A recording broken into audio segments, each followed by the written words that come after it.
warahmatullahi wabarakatuh. Selamat pagi sahabat sehati dan sejiwa muda Ati Mandampe.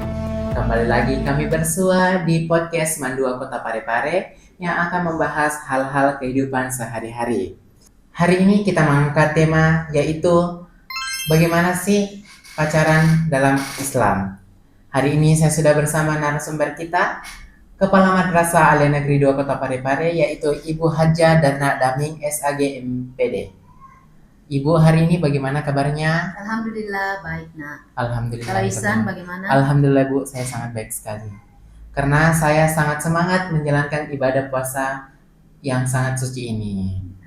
Baik Bu, di sini Bu saya mendapatkan pertanyaan-pertanyaan dari teman-teman, yaitu sebenarnya dalam Islam bagaimana sih hukum pacaran itu sendiri?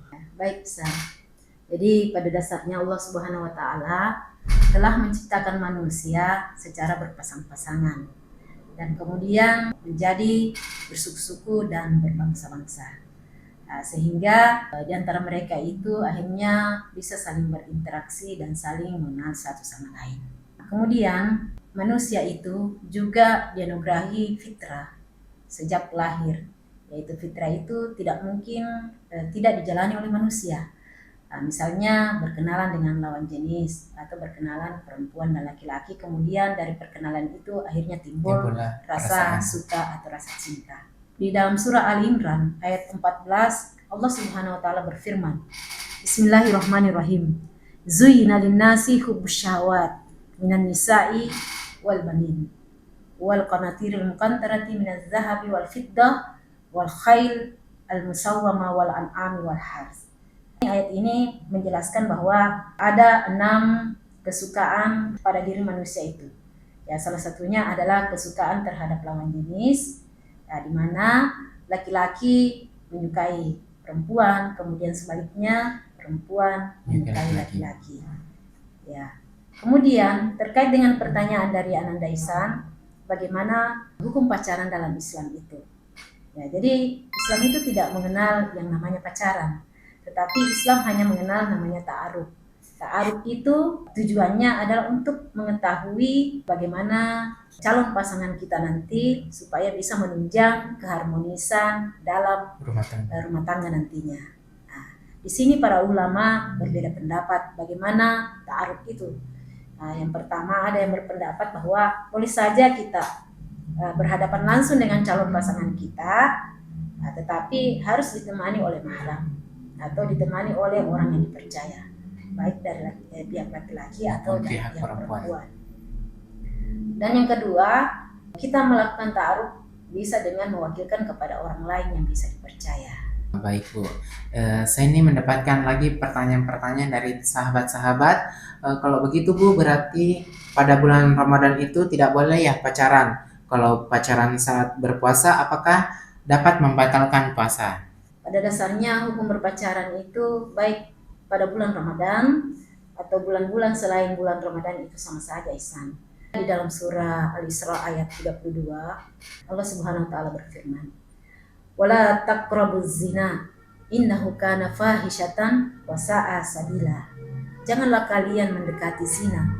Sesungguhnya zina itu adalah perbuatan keji dan merupakan jalan yang buruk. Nah, mari kita kaji ayat ini. Di dalam ayat ini Allah Subhanahu wa taala bukan melarang perzinahan, tetapi lebih jauh lagi melarang mendekati zina. Nah, mengapa Allah melarang mendekati zina? Karena kalau kita mendekati zina itu ujung-ujungnya adalah pasti berujung ke perzinahan. Nah, oleh sebab itu pacaran tidak dibolehkan sebenarnya. Bagaimana kalau sekedar chatting atau teleponan dengan pacar saat berpuasa? Bagaimana nih Bu?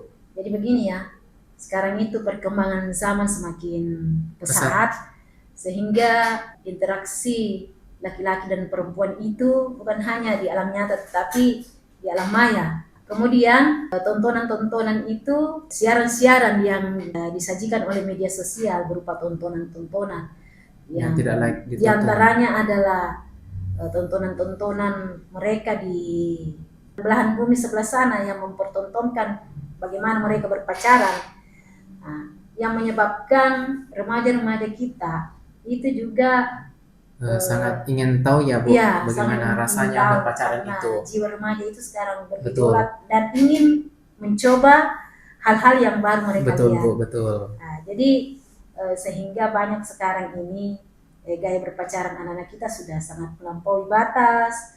Nah, bahkan sekarang anak-anak SD pun sudah ada Ya yang Bu, berpacaran, bahkan mereka saling memanggil Mama, papa, Papa.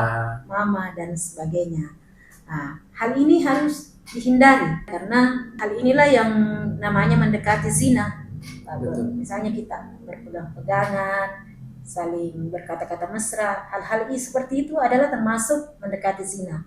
Jadi sebagai seorang remaja harus bisa membekali dirinya dengan pendidikan, membekali dirinya dengan wawasan-wawasan dan contoh-contoh yang telah diperlihatkan oleh orang lain.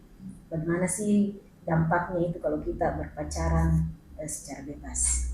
Kalau sudah terlanjur pacaran nih Bu, sebelum Ramadan, apa sebaiknya dilanjutkan pacarannya atau bagaimana nih Bu?